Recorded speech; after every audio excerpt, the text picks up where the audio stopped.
a great fighter. You think he's a great fighter? But what do they think? What do you think about them comparing him to you? I mean, you're a legend, my friend. Well, he'll be one too if he keeps fighting. Oh, okay. So why I think that is I've never seen anyone who was as big as this kid move as well as he does. For you to be that big, like 6'5", 250 pounds and only 20 years old, to move that well on your feet, to have talents are so crazy, especially at this age, okay? It is so cool. What is he, 20, 21? And you know, he's starting to get compared to Mike Tyson as far as his trajectory. Hold up. When Mike Tyson, the man who once said he wanted to eat children's hearts, calls another boxer scary, you better believe we need to talk about it. Because that's exactly what just happened. And the boxing world is absolutely losing its mind right now. We're talking about a 20-year-old kid who just made Iron Mike himself say words that are sending shockwaves through the entire heavyweight division. This isn't just hype. This isn't just another young prospect getting attention. This is Mike Tyson, the most feared heavyweight in boxing history, practically shaking in his boots over Moses Itauma. And trust me, by the end of this video, you're going to understand exactly why everyone is calling this kid the most terrifying thing to hit boxing in decades. But if you listen, this is the thing. It has nothing to do with you losing. It depends on how you lose. You lose spectacularly, hey, they're gonna always use you. Depends on how you lose. You can lose and win at the same time. Yeah, your stock can go up. Yeah. Some people be like, "Oh, you undefeated? You don't know? You don't understand?" It's like, no, I do understand. Yes, you do understand. I came out on top, but I took the risk, and I had some close ones. But I also remember my last loss and how that made me feel, which made me not want to, lose again. And I just think that, given the climate of the game now with the social, like, you get crucified in boxing if you lose a fight. Because they don't, the people that watch boxing now don't understand boxing. They look at it from a physical perspective. I agree with that. They don't understand it at all. Man, Cuss is grooming you and prepping you. And I saw a quote from him that thing almost brought me to tears. He said, at his age, he said, how do you stay alive? What's your motivation? He said, I'm alive because Mike gives me hope to stay alive. I have a reason with Mike here. So what exactly did Mike Tyson say that has everyone freaking out? Well, buckle up, because this is where things get absolutely insane. Tyson didn't just give Moses Itauma a casual shout out or throw him a generic compliment. No. Iron Mike delivered what can only be described as the most powerful endorsement we've seen from a boxing legend in years. He looked dead into the camera and basically announced that Moses Itauma possesses something that today's generation of fighters simply doesn't have. We're talking about raw hunger, unwavering focus, and the kind of determination that separates legends from wannabes. But here's where it gets really crazy. Tyson emphasized that lasting greatness isn't just about natural talent. It comes through consistency, discipline, and here's the kicker: learning from losses with dignity. The fact that he's saying this about a kid who's barely even tasted defeat yet is absolutely mind-blowing. Outside the boxing, but he's back. He's got his new fight is March the 1st in Bournemouth. So yeah, he's rolling the dice again. He's just had a little boy, so he took some time out. Okay. When did you start to really feel like this could be a career, that you had a special gift? How soon into that, training journey did you start to realize, like, oh wow, this is what they're saying about me is different? It's after I sparred Lawrence Okoli, my trainer at the time. He messaged me saying that what you've done today was crazy, unbelievable. If you stick at it, you can be one of the greatest boxers to live, heavyweight, sorry. And then I was like, okay, I'm not bad, but at this point, I'm a two-time European gold medalist, two-time national champion. But I still didn't think I was like, And get this, Tyson isn't just throwing around empty praise here. He's literally saying that Moses Itauma is already turning heads in the heavyweight division and is destined to rise above his peers. When Mike Tyson uses the word destined, you know he's not playing around. This is a man who's seen every heavyweight champion come and go for the past 4 decades, and he's positioning Moses Itauma as a future legend of boxing. The weight of those words is absolutely staggering when you think about it.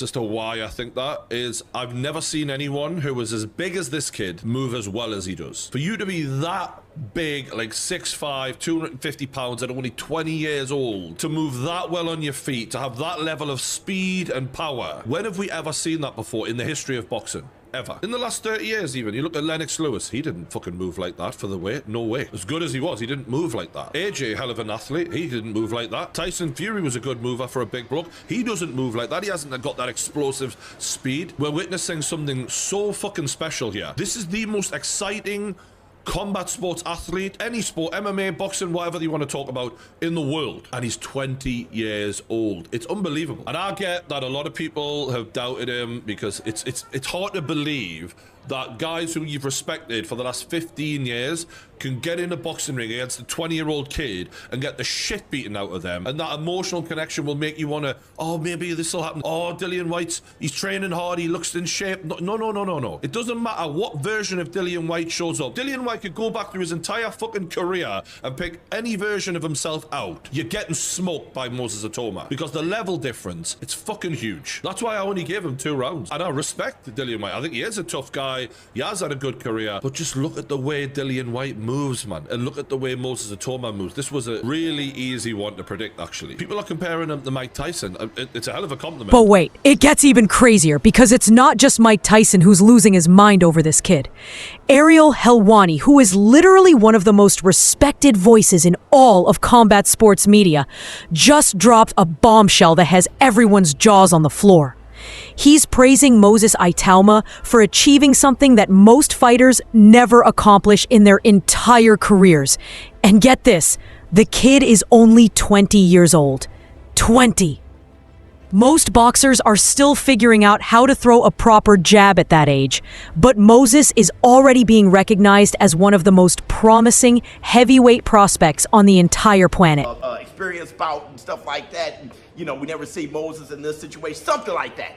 And I responded by saying, this is going to be Mike Tyson Spinks. Remember that? Moses will get hit so hard the first. He going to be gun shy for the rest of the fight, like Ryan versus Rolly. It's different level. He ain't been tested. That's what he said about. I remember those exact words when Iron Mike Tyson fought Michael Spinks. They said Mike Tyson never been in a ring, but somebody of the caliber of Spinks. I'll never forget. So let's see. And damn it, how identical this shit is just mind-blowing. Check this out.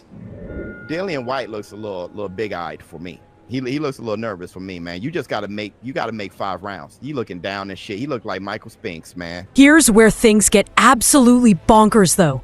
Helwani isn't just hyping up another prospect. He's talking about Moses Itauma potentially breaking one of the most sacred records in boxing history. We're talking about Mike Tyson's record of being the youngest heavyweight champion ever. This record has stood as the ultimate benchmark of youthful greatness in boxing for decades. And now we're seriously discussing whether a 20-year-old kid might shatter it. This isn't some random blogger making wild predictions. This is Ariel Helwani, a man whose finger is on the pulse of combat sports like nobody else's. It's a really good thing, though, when people are talking about you and people are, talking about you being maybe the next youngest world heavyweight champion after Mike Tyson, trying to break that record. You're 19 years of age now, talking about your last performance. Marius Wack, big guy, strong guy, been in there, seen it, done it, boxed everyone, was expected to give you rounds. You went in there and took him apart in 2, right? So them expectations are obviously going to be talked about. People are obviously going to do that and compare you with the likes of Mike Tyson, and that is a good thing. And I think the champions feed off that sort of stuff, and that's what you do. You don't let the pressure get you, but you deliver in your performances. Yeah, like do you know what? I've kind of put myself with kind of making the comparison with me and Mike Tyson with completely different styles or whatnot, but I never really wanted to compare to no one. I kind of want to set my own path, like I said multiple times. Like, obviously, Joshua, Fury, Usyk, Tyson, all them lot, they've set their own path, so I want to set my own. I think it's the age thing, isn't it? With the Mike Tyson thing, where he become the youngest world heavyweight champion, 20 years of age and X amount of months, whatever that was. You're 19. You know, you put yourself in a position now that Frank Warren was on here talking about you boxing Fabio Wardley, Fraser Clark. He said tomorrow, now. That's the sort of level he sees you at. Of course. If you look at my last fight, obviously that's where they will get their confidence from. The evidence backing up this insane hype is what makes it even more terrifying. We're not talking about potential here. We're talking about consistent rise, flawless performances, and a growing reputation that has veterans and analysts completely stunned. When both the old guard and the new generation of boxing experts are acknowledging this level of potential, you know something special is happening. The fact that serious people are discussing Moses surpassing Tyson's record demonstrates just how seriously the boxing world is taking his talent. This isn't hype. This is recognition of something genuinely historic unfolding before our eyes. Is a heavyweight that moves like a lightweight. Sorry, a light heavyweight. Certainly doesn't move like a lightweight, but a light heavyweight. He just darts in and out so quickly. Like, nothing about him physically looks 240 pounds. Bear in mind, that's the same weight as Daniel Dubois. It's the same height. It's only 10 pounds less than AJ. It's the same height as Dillian White. I'm sorry, same weight as Dillian White. But you look at his frame, he doesn't look that heavy. It's almost like he's very, I don't know, maybe a lot of that weight's in his legs, but he seems to move and glide around the ring so freely. So yeah, look, I'm very excited about him. I thought that if I watched it again, because obviously look, I made the video yesterday immediately after watching the fight, so I was very high. And I thought, okay, let me watch it again and maybe calm down a little bit. If anything, I've got higher. If anything, I've gone higher. I think he's incredible. I was at the airport with Lee Wood.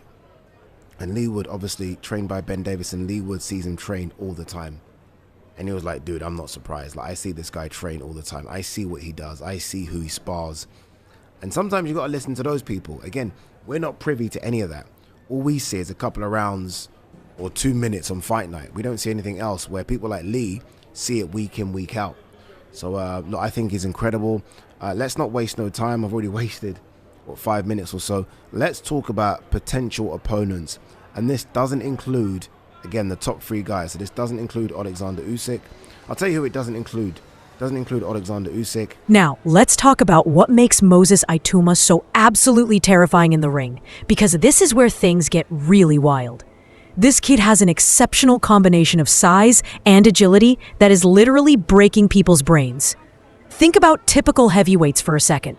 They're usually celebrated for their power and their size, not for having nimble footwork or quick reflexes.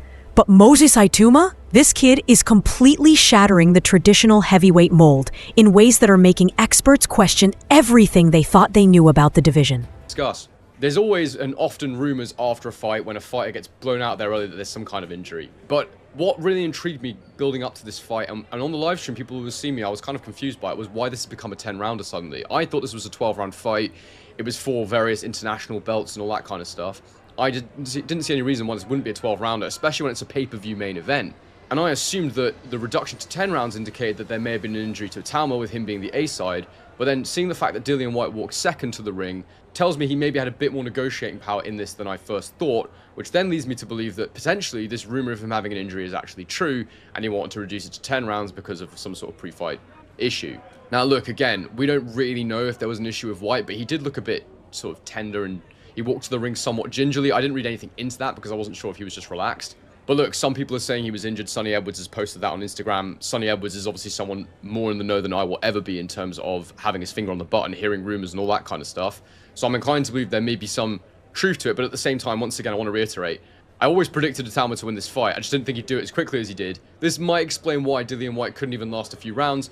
But at the same time, when I watched back those tactical details that I just showed you, that stuff Dillian White's always done. That's nothing to do with a leg injury. And I fully believe that Itauma's work in there was smart. It was an executed game plan.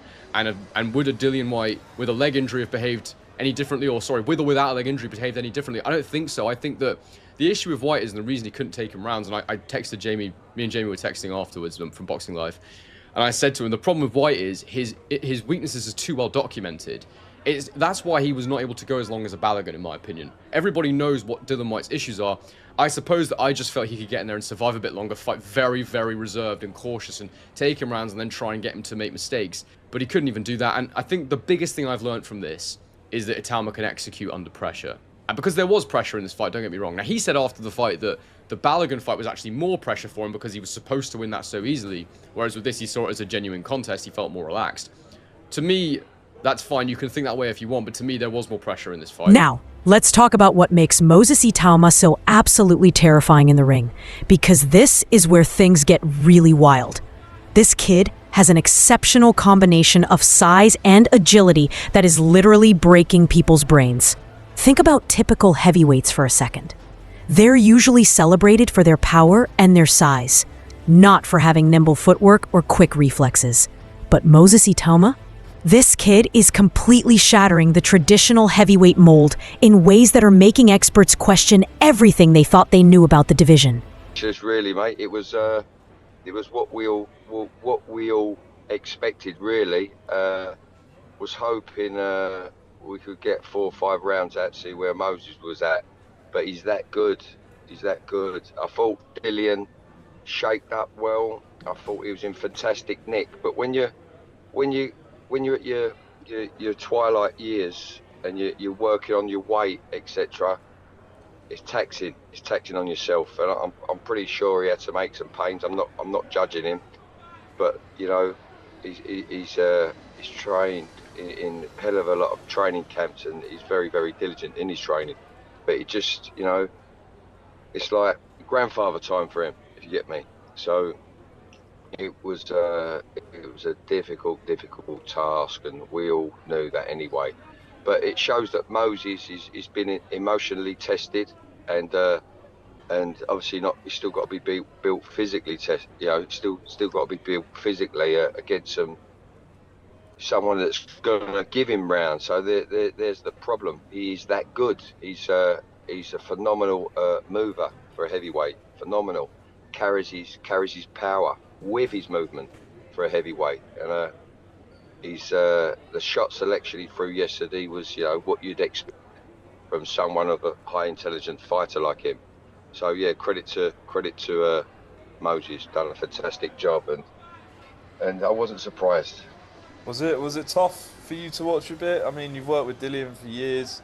You know, you've had really good wins with him and good fights with him. Was it tough to see that version last night? Well, you know what? I know Dillian's mindset and what a dog he is, and with respect, you know, when I use that term dog, he's a real G. He's a real dog. But here's where the Moses Itauma story takes a turn that has everyone comparing him to one of the most legendary moments in boxing history.